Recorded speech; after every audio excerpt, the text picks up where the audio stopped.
So, yeah, everyone, I want to catch the last days of summer. I forgot it. 21st of August. Usually the nights and evenings in August are very cold, but today is quite warm, although I'm wearing a jacket. Yes, you see those little lights. Um, they have solar batteries, and in the night they shine. I'm sitting here on my terrace. Uh, there is a laptop on the table, and I'm watching videos and drinking wine. I would like to tell you something about the wine. So, for a couple of weeks, I've not been drinking any alcohol. I've not been feeling well because of my shoulder. So I have this frozen shoulder. It's getting better. It's getting better. It takes time to restore this frozen shoulder, the rotator cuff. And I just couldn't drink any alcohol. But I have this inclination to drink red wine. And in Belarus, the most qualitative wine is imported wine, but to be on the billigen Seite or a cheaper side, you buy Georgian wines. What I want to tell you, Mukusani is my favorite one. Mukusani. It's expensive. This is expensive. I have to say, wines in Belarus are more expensive than wines in Austria. So to buy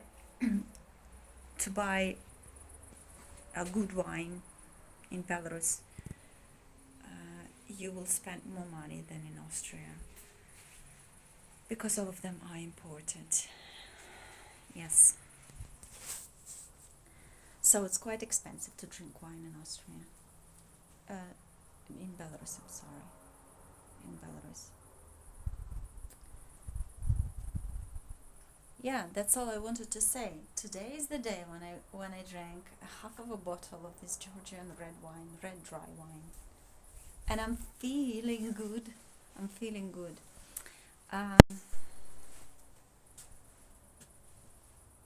What else? I've not been applying for any jobs in Austria because I'm waiting for a reply from the University of Vienna. I applied as an assistant, a researcher. I also have Nicholas Petri, who is not answering. And I think he's not going to answer because who knows why. Here's what I want to tell you all. Here's what I want to tell you. There is this group of people who wanted me to return to them, and I have no idea what group of people it is. I have, like in my memory, singular persons whom I knew, but to whom I don't talk anymore because they betrayed me. They were literally the people who stabbed me in the back. Literally were the people who stabbed me in the back, and they stabbed me in the back in such a way that they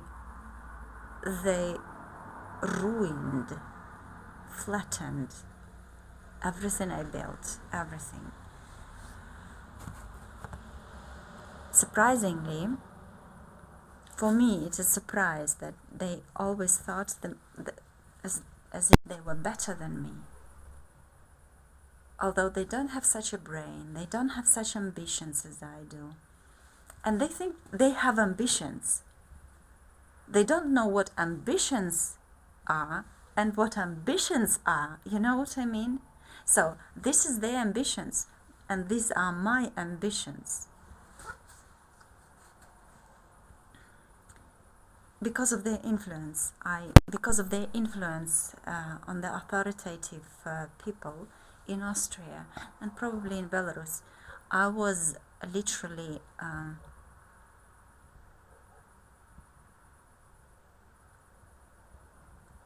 not taken into account. It's not about not being taken seriously, not taken into account.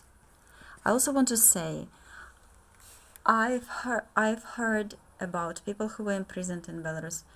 I knew people who were imprisoned in Belarus, but as I wasn't not in Belarus at that time, I did not experience this level of fear or whatever they had, and I did not experience it all.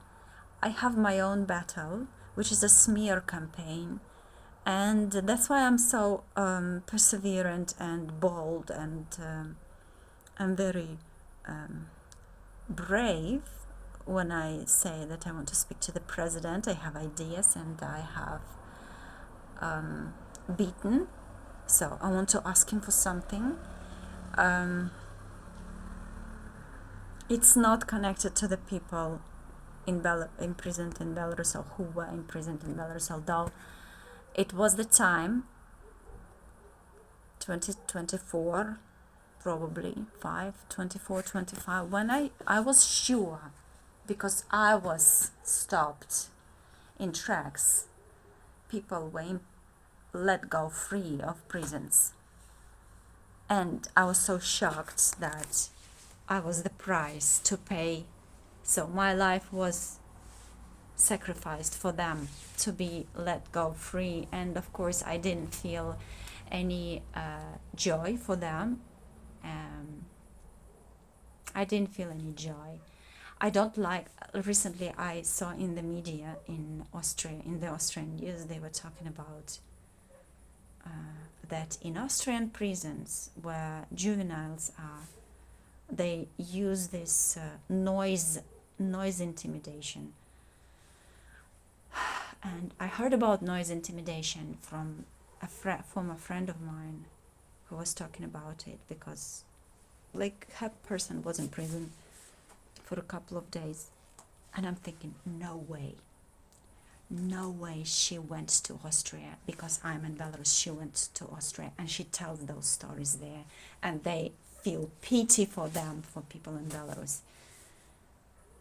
You know, like, I want people to feel pity for me. That's how I think.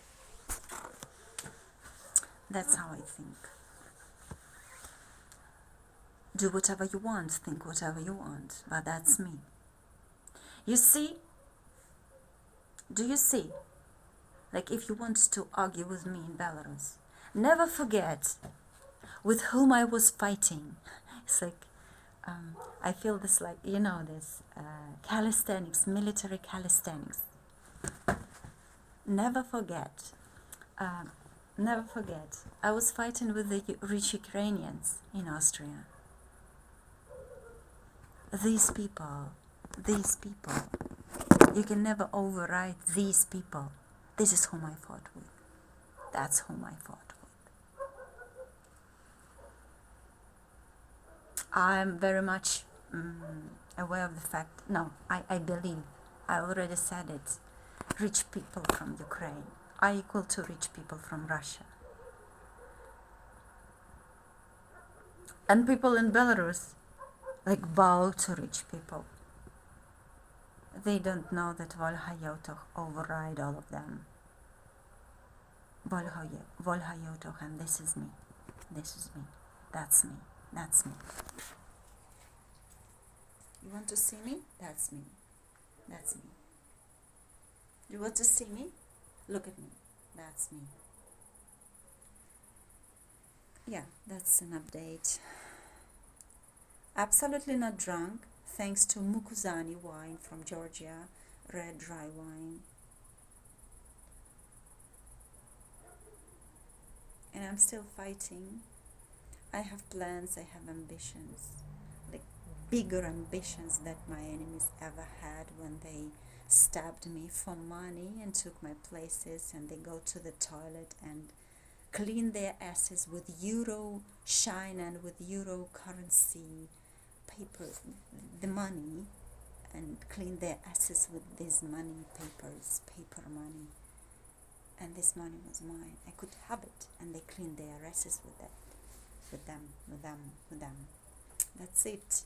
Have a good night. good night. Goodbye.